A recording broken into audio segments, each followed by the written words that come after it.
This Republican-led Congress is committed to fulfilling our promises to the American people.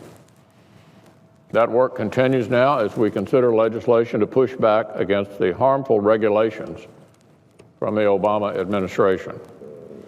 On its way out the door, the Obama administration forced nearly 40 major and very costly regulations on the American people.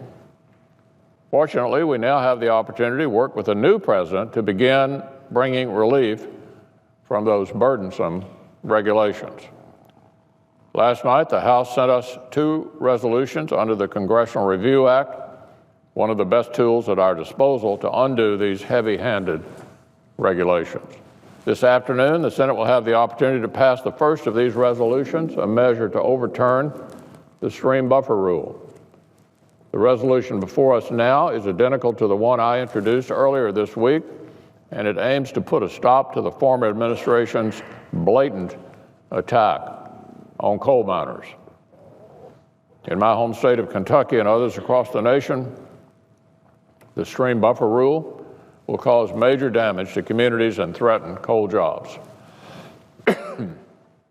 One study actually estimated that this regulation would put as many as 1/3 of coal-related jobs at risk.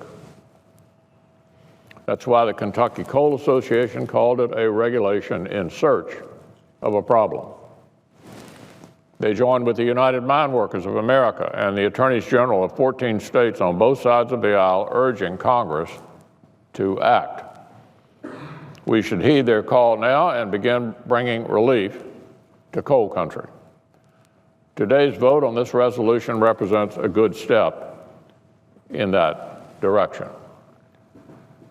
Once our work is complete on this legislation, we'll turn to another House-passed resolution that will protect American companies from being at a disadvantage when doing business overseas.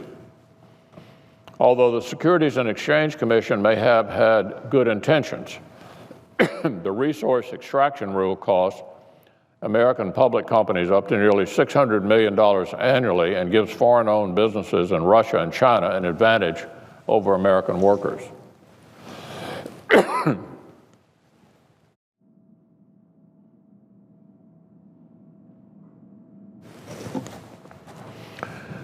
We all want to increase transparency, but we should not raise costs on American businesses only to benefit their international competition. Let's send the SEC back to the drawing board to promote transparency without the high costs or negative impacts on American businesses. These CRA resolutions keep the interest of American families and workers in mind.